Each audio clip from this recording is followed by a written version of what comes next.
Hello and welcome. I'm Utsav. I'm representing Group 193, and our project title is Osteoarthritis Detection in Young Dogs. Osteoarthritis is a disease of joints which is experienced by dogs. Having this disease shows the symptoms of dogs having pain in their joints. Uh, we had data of around 120 dogs, which was given to us by professors of veterinary science college. We had data of almost 120 videos. Uh, our main objective for the project was to pre-process this huge amount of data which we had. We had 74 dogs which didn't have 74 videos of dogs which didn't have osteoarthritis and 49 videos of dogs which had some form of osteoarthritis. All these videos were taken in 4K using a GoPro camera, and this totaled up to nearly 500 GB of data. We wanted to achieve feature engineering first and then use LSTM based CNN architecture to train a machine learning model for classifying whether the dog has osteoarthritis or not. This is our data set. The dog on the top left has a symptomatic osteoarthritis. The dog on the top right has asymptomatic osteoarthritis, and the dog on the bottom has no form of osteoarthritis. Uh, for our baseline model, we came up with a simple data pre-processing pipeline. We used Alia SDK along with YOLO to detect dog in a frame and feature extract the bone structure out of the dog.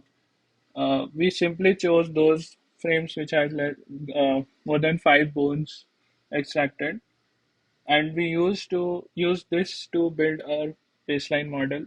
We first fed the images through Inception V3 built by Google for feature extraction, and then we used our custom gated LSTM model to predict whether a dog has symptomatic OA or asymptomatic OA or no OA.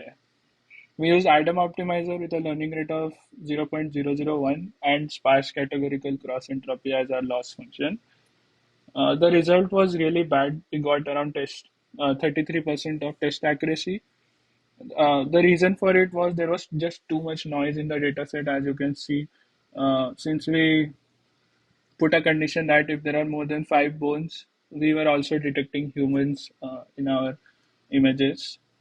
So to rectify it, we came up with an improved data pre-processing.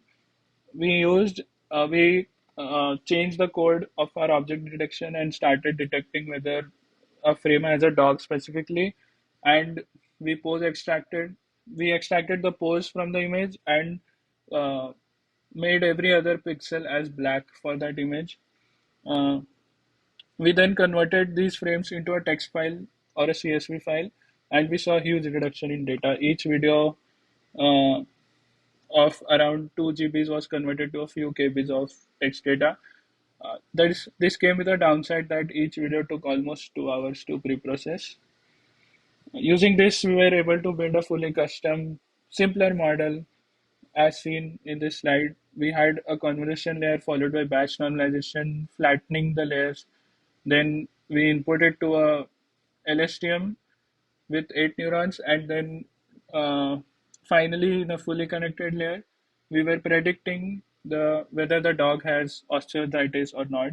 This was different from our baseline where we were detecting all we had three final classifications, but here we were just predicting whether the dog has OA or not.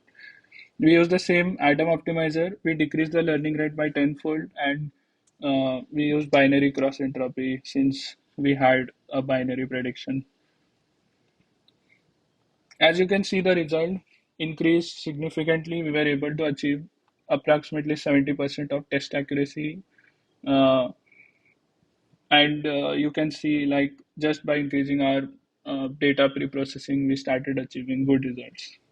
To summarize, we built a processing pipeline where we were able to convert high quality 4K videos into simple text files. And due to the pre-processing, we were also able to reduce the complexity of our model and achieve good result. To conclude, I would just like to thank Dr. Laskis and Dr. Inamoto for providing the data for our project, and finally to all the wonderful dogs who participated in the project. Thank you.